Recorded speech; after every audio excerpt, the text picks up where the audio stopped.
নমস্কার, এসকেআর online YouTube চ্যানেলে তোমাদের প্রত্যেককে স্বাগত। এই মুহূর্তে বর্তমানে একটি গুরুত্বপূর্ণ পদে নিয়োগ করা হচ্ছে।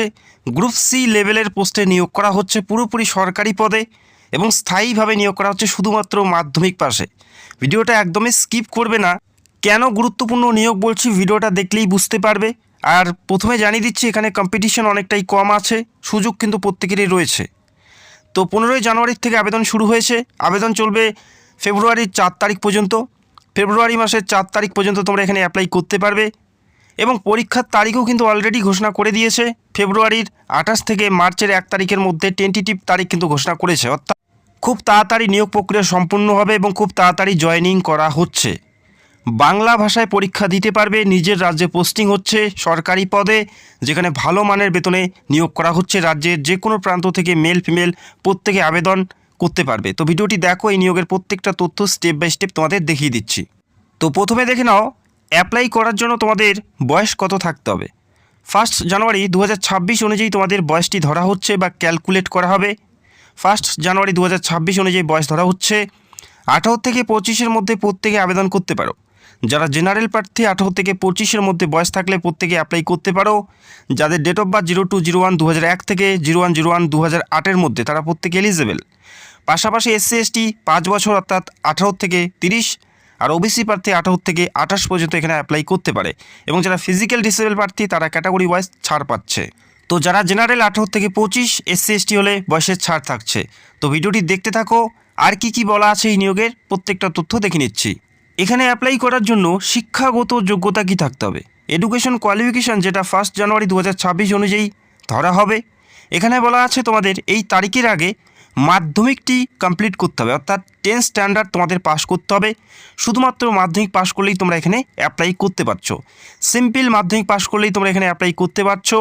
আর কোনো শিক্ষাগত যোগ্যতা বা আর অন্য কোনো যোগ্যতার প্রয়োজন নেই। মেল এবং ফিমেল প্রত্যেকে অ্যাপ্লাই করতে পারো সিম্পল মাধ্যমিক পাস হলেই, বোঝা গেল। এবং এখানে উল্লেখ করা আছে 1 জানুয়ারি 2026-এর এই তারিখের পরে যদি কেউ পোস্ট গ্র্যাজুয়েট করে সেক্ষেত্রে তারা অ্যাপ্লাই করতে পারবে না। আর অবশ্যই তোমাদের এই তারিখের আন্ডার গ্র্যাজুয়েট যদি থাকো সেক্ষেত্রে অ্যাপ্লাই করতে পারবে। তো সিম্পল মাধ্যমিক পাস প্রার্থীদের জন্য কিন্তু দারুণ নিয়োগ, শুধুমাত্র মাধ্যমিক পাশে একটি নিয়োগ। এখানে বেতন দেখো, যেহেতু সরকারি চাকরিতে নিয়োগ করা হচ্ছে সেক্ষেত্রে স্টার্টিং বেসিক পে যেটা থাকবে 24,250 টাকা, এটা হচ্ছে বেসিক পে। এর সাথে আরও বিভিন্ন সুযোগ সুবিধা অন্তর্ভুক্ত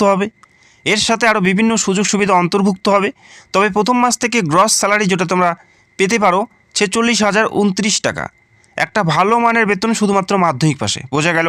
সেন্ট্রাল গভর্নমেন্টের চাকরি, পুরোপুরি স্থায়ীভাবে নিয়োগ করা হচ্ছে, যেখানে স্টার্টিং বেতন 24,250 টাকা, এটা হচ্ছে তোমাদের বেসিক পে, এবং যেটা পৌঁছে যাবে 46,029 টাকা পর্যন্ত তোমাদের গ্রস স্যালারি, বোঝা গেল। যে কাজের জন্য নিয়োগ করা হচ্ছে দেখো, অফিস অ্যাসিস্ট্যান্ট পদে নিয়োগ করা হচ্ছে।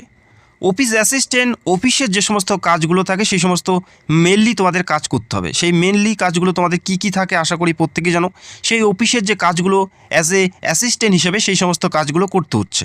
কোন পরীক্ষার মাধ্যমে নিয়োগ করা হচ্ছে সেটা দেখে নিচ্ছি। তার আগে একটা রিকোয়েস্ট, চ্যানেলে নতুন হলে চ্যানেলটাকে সাবস্ক্রাইব করে রাখবে। দেখো, যে সিলেকশন প্রসেসের মাধ্যমে নিয়োগ করা হচ্ছে অনলাইন টেস্ট, অর্থাৎ একটি অনলাইন পরীক্ষা তোমাদের দিতে হবে। অনলাইন পরীক্ষা তোমাদের দিতে হচ্ছে এবং এই পরীক্ষার পরে ল্যাঙ্গুয়েজ টেস্ট থাকছে। এই দুটি ধাপের মাধ্যমে নিয়োগ করা হচ্ছে, আর কোনো পরীক্ষা কিন্তু থাকছে না। এবং কোন ভাষাটি এখানে টেস্ট করা হবে সেটাও ভিডিওতে জানাবো। যে পরীক্ষা দিতে হচ্ছে 90 মিনিটের পরীক্ষা থাকবে। প্রত্যেকটা বিষয় থেকে 30 নাম্বার করে দেখতে পাচ্ছ। রিজনিং থেকে 30টি প্রশ্ন 30 নাম্বার, জেনারেল ইংলিশ থেকে 30টি প্রশ্ন 30 নাম্বার, জেনারেল অ্যাওয়ারনেস থেকে 30টি প্রশ্ন 30 নাম্বার, নিউমেরিক্যাল এবিলিটি থেকে 30টি প্রশ্ন 30 নাম্বার, যেখানে 120টি প্রশ্নের 120-র মধ্যে পরীক্ষা থাকবে। এখানে কম্পিটিশন অনেকটাই কম থাকবে, তো সুযোগ তোমরা নিতে পারো। আর কি বলা আছে দেখে নিচ্ছি। তো ভিডিওটি অবশ্যই সম্পূর্ণ দেখবে এবং অ্যাপ্লাই করার লিঙ্ক তোমরা ভিডিওর নিচে পেয়ে যাবে, সেখান থেকে সরাসরি তোমরা অ্যাপ্লাইটি করতে পারো। এরপরে দেখো, যে রাজ্যে বসবাস করো বা যে রিজিয়নে তোমরা বসবাস করো সেই রিজিয়নে তোমরা অ্যাপ্লাই করতে পারবে। অন্য কোনো স্টেট বা অন্য কোনো রিজিয়নে অ্যাপ্লাই করতে পারবে না। তবে এখানে পরিষ্কার উল্লেখ করা আছে কোন অফিসের জন্য কারা যোগ্য, প্রত্যেকটা বিষয় এখানে উল্লেখ করা আছে। তো আমরা দেখে নিচ্ছি এই রাজ্যের ক্ষেত্রে। দেখো, এই রাজ্যের ক্ষেত্রে যদি আমরা কলকাতা দেখি, কলকাতাতে তোমরা অ্যাপ্লাই করতে পারবে। ওয়েস্ট বেঙ্গলের প্রার্থী কলকাতাতে অ্যাপ্লাই করতে পারবে। পাশাপাশি সিকিম যারা রয়েছে তারাও কিন্তু কলকাতাতে অ্যাপ্লাই করতে পারছে। এটা হচ্ছে এই রিজিয়নের ক্ষেত্রে, এটা ওয়েস্ট বেঙ্গল এবং সিকিম অ্যাপ্লাই করতে পারবে কলকাতা অফিসের জন্য। পাশাপাশি যদি আমরা গৌহাটি দেখি, গৌহাটিতে 7 নাম্বার তোমরা দেখতে পাচ্ছ। গৌহাটিতে কারা অ্যাপ্লাই করতে পারবে, আসামের প্রার্থী, অরুণাচল প্রদেশের প্রার্থী, মণিপুর। এরপরে দেখো মেঘালয়, মিজোরাম, নাগাল্যান্ড এবং ত্রিপুরা, এই সকল প্রার্থী এই স্টেটগুলো থেকে যারা বিলং করে তারা গৌহাটি যে অফিস আছে সেখানে অ্যাপ্লাই করতে পারবে, আদার্স কোনো অফিসে অ্যাপ্লাই করতে পারবে না। ঠিক একইভাবে যারা এই রাজ্য থেকে বসবাস করো তারা কলকাতাতেই অ্যাপ্লাই করতে পারবে। তো আশা করি বুঝতে পারলে ব্যাপারটা। এবং দেখো ল্যাঙ্গুয়েজ টেস্ট বলা ছিল, কোন কোন ভাষা টেস্ট করা হবে সেটা দেখে নাও।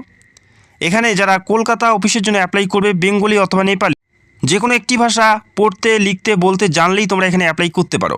কলকাতা অফিসের জন্য তোমরা দেখতে পেলে বেঙ্গলি এবং নেপালি। যদি আমরা গৌহাটি অফিসটা দেখে নেই, যারা আসাম এবং ত্রিপুরা থেকে অ্যাপ্লাই করবে তাদের ক্ষেত্রে অ্যাসামিস, বেঙ্গলি, পাশাপাশি বড়ো ভাষাও তোমরা দেখতে পারবে। তো আশা করি এই বিষয়গুলো ক্লিয়ার, তোমরা বুঝতে পারলে। এবং তারপরে দেখো আর একটা গুরুত্বপূর্ণ পয়েন্ট, সেটা হচ্ছে পরীক্ষা কোন ভাষায় হবে কোন রাজ্যের ক্ষেত্রে। দেখো এক্সাম মিডিয়াম কোন ভাষায় পরীক্ষা হবে। এই রাজ্য থেকে যারা অ্যাপ্লাই করবে ইংলিশ, হিন্দির পাশাপাশি বাংলা ভাষায় প্রশ্নপত্র পাবে, অর্থাৎ নিজের ভাষায়, বেঙ্গলি ভাষায় তোমরা পরীক্ষা দিতে পারছো। যার কারণে আমি গুরুত্বপূর্ণ নিয়োগ বলছি, নিজের রাজ্যে পোস্টিং হচ্ছে। ঠিক একইভাবে গৌহাটিতে ইংলিশ, হিন্দি, অ্যাসামিস, মণিপুরি এবং বেঙ্গলিতে প্রশ্নপত্র পাবে। যারা ত্রিপুরা থেকে অ্যাপ্লাই করবে তাদের জন্য কিন্তু বাংলা ভাষায় প্রশ্নপত্র সেট করা হচ্ছে গৌহাটিতে। তো আশা করি বুঝতে পারলে, একটা গুরুত্বপূর্ণ নিয়োগ। যারা আবেদন করতে চাও অতি সত্বর অ্যাপ্লাই করতে পারো। এবং এই রাজ্যের ক্ষেত্রে যে সকল সিটিতে তোমাদের পরীক্ষা সেন্টার থাকবে সেটাও তোমরা দেখে নাও। তো প্রথমে দেখে নিচ্ছি, যারা গৌহাটি স্টেটে বা আসামে অ্যাপ্লাই করবে তাদের ডিব্রুগড়, গৌহাটি, যোরহাট, শিলচর এবং তেজপুরে পরীক্ষা সেন্টার থাকছে। এবং যারা পশ্চিমবঙ্গ থেকে অ্যাপ্লাই করবে তাদের আসানসোল, কলকাতা, হুগলি, কল্যাণী, শিলিগুড়ি, বর্ধমান, দুর্গাপুরে পরীক্ষা সেন্টার থাকবে। তো আশা করি পরীক্ষা সেন্টার নিয়ে কারো কোনো সমস্যা হওয়ার কথা নয়, যথেষ্ট সিটিতে পরীক্ষা থাকছে। বোঝা গেল? অত্যন্ত গুরুত্বপূর্ণ নিয়োগ। এই নিয়োগটি কোথায় হচ্ছে? এই নিয়োগটি রিজার্ভ ব্যাঙ্ক অফ ইন্ডিয়া অর্থাৎ আরবিআই থেকে নিয়োগটি করা হচ্ছে। আরবিআই থেকে মাধ্যমিক পাশে সেরকম ভ্যাকেন্সিস কিন্তু বের হয় না। এই মুহূর্তে 572টি পদে অফিস অ্যাসিস্ট্যান্ট পদে নিয়োগ করা হচ্ছে। যারা মাধ্যমিক পাস করেছো অতি সত্বর তোমরা এখানে অ্যাপ্লাই করে দিতে পারো। অফিস অ্যাসিস্ট্যান্ট পদে আরবিআই থেকে নিয়োগ করা হচ্ছে, রিজার্ভ ব্যাঙ্ক অফ ইন্ডিয়া থেকে নিয়োগ করা হচ্ছে শুধুমাত্র মাধ্যমিক পাশে সচরাচর সেরকম বিজ্ঞপ্তি বের হয় না আরবিআই থেকে। তো এই মুহূর্তে রয়েছে 572টি পদে নিয়োগ করা হচ্ছে অফিস অ্যাসিস্ট্যান্ট পদে। তো যারা ইচ্ছুক প্রার্থী অতি সত্বর তোমরা অ্যাপ্লাই করতে পারো। লিঙ্ক তোমরা ভিডিও নিচে পেয়ে যাবে, সেখান থেকে সরাসরি অ্যাপ্লাই করতে পারো। যদি অ্যাপ্লাই করতে কোনো সমস্যা হয় সেটা অবশ্যই কমেন্ট করে জানাবে। অনলাইন থ্রু অ্যাপ্লাই করতে হচ্ছে। অ্যাপ্লাই করার জন্য rbi.org.in এই অফিসিয়াল সাইটে গিয়ে অ্যাপ্লাই করতে হবে। এখানে কোনো ধরনের মিস্টেক করলে অ্যাপ্লিকেশন পুরোপুরি বাতিল হবে, পরিষ্কার কিন্তু উল্লেখ করা আছে। তো তোমাদের কেয়ারফুলিভাবে ভালো করে আবেদনপত্রটি জমা করতে হবে। তো আশা করি বুঝতে পারলে। এবং অ্যাপ্লাই করার জন্য যারা SC ST PWD প্রার্থী রয়েছে তাদের 50 টাকা অ্যাপ্লিকেশন ফি দিতে হবে। এবং যারা জেনারেল এবং OBC প্রার্থী তাদের 450 টাকা অ্যাপ্লিকেশন ফি কিন্তু তোমাদের জমা করতে হচ্ছে। যারা SC ST প্রার্থী 50 টাকা এবং OBC এবং জেনারেল যারা রয়েছে 450 টাকা। এবং যারা বর্তমানে আরবিআই এ কর্মরত প্রার্থী রয়েছে যারা অ্যাপ্লাই করতে চাও তাদের কোনো অ্যাপ্লিকেশন ফি কিন্তু নেওয়া হচ্ছে না। তো আশা করি বুঝতে পারলে। তো ভিডিওটি দেখার জন্য অসংখ্য ধন্যবাদ। যারা অ্যাপ্লাই করতে চাও করতে পারো। 4 ফেব্রুয়ারির মধ্যে তোমাদের অ্যাপ্লাইটি পুরোপুরি সম্পূর্ণ করতে হবে। তো যদি কোনো প্রশ্ন থাকে কমেন্ট করো এবং চ্যানেলে নতুন হলে চ্যানেলটাকে সাবস্ক্রাইব করে রাখবে। Thank you.